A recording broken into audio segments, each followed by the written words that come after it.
Break ನಂತರ news ಲಂಚ್ಗೆ ಸ್ವಾಗತ. ಈಶ್ವರಪ್ಪ ವಿರುದ್ಧ ಅಕ್ರಮ ಆಸ್ತಿ ಪ್ರಕರಣಕ್ಕೆ ಸಂಬಂಧಪಟ್ಟಂತೆ ಮೇ 20ರ ಒಳಗೆ ತನಿಖಾ ವರದಿ ಸಲ್ಲಿಸುವಂತೆ ಲೋಕಾಯುಕ್ತ ಪೊಲೀಸರಿಗೆ ಲೋಕಾಯುಕ್ತ ಕೋರ್ಟ್ ಆದೇಶ ನೀಡಿದೆ.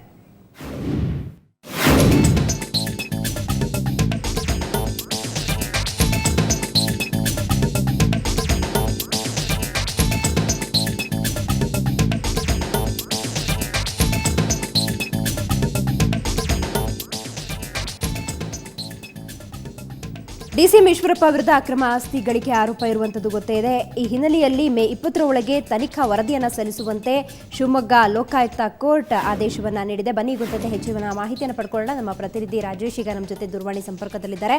ರಾಜೇಶ್, ಮೇ 20ರ ಒಳಗೆ ತನಿಖಾ ವರದಿಯನ್ನು ಸಲ್ಲಿಸುವಂತೆ ಕೋರ್ಟ್ ಸೂಚಿಸಿದೆ. ಮತ್ತೇನು ಆದೇಶವನ್ನು ಹೊರಡಿಸಿದೆ ಕೋರ್ಟ್?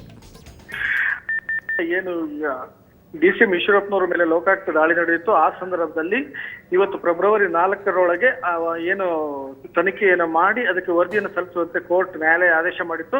ಆದರೆ ತನಿಖಾಧಿಯಾಗಿರ್ತಕ್ಕಂತಹ ಡಿವೈಎಸ್ಪಿ ಶಿವಕುಮಾರ್ ಅವರು ಈ ಪ್ರಕರಣಕ್ಕೆ ಸಂಬಂಧಪಟ್ಟಂಗೆ ಸಾಕಷ್ಟು ಮಾತ್ರದ ದಾಖಲೆಗಳು ಲಭ್ಯವಾಗಿದ್ದು ಇದನ್ನ ತನಿಖೆ ಮಾಡಲಿಕ್ಕೆ ಮತ್ತಷ್ಟು ಸಮಯಾವಕಾಶ ಬೇಕು, ಇನ್ನೂ 6 ತಿಂಗಳಿಗೂ ಹೆಚ್ಚು ಕಾಲ ಬೇಕು ಅಂತ ಹೇಳಿ ನ್ಯಾಯಾಲಯವನ್ನು ಅವರು ನ್ಯಾಯಾಲಯದಲ್ಲಿ ತಮ್ಮ ವಾದವನ್ನು ಮಂಡಿಸ್ತಾರೆ. ಆ ಸಂದರ್ಭದಲ್ಲಿ ನ್ಯಾಯಾಲಯ ತುಂಬಾ ದಿನಗಳ ಕಾಲ ಕೊಡ್ಲಿಕ್ಕೆ ಸಾಧ್ಯ ಇಲ್ಲ ಅಂತ ಹೇಳಿ ಮೇ 20ರವರೆಗೂ ಮಾತ್ರ ಕಾಲಾವಕಾಶನ ನಿಗದಿ ಮಾಡಿದೆ.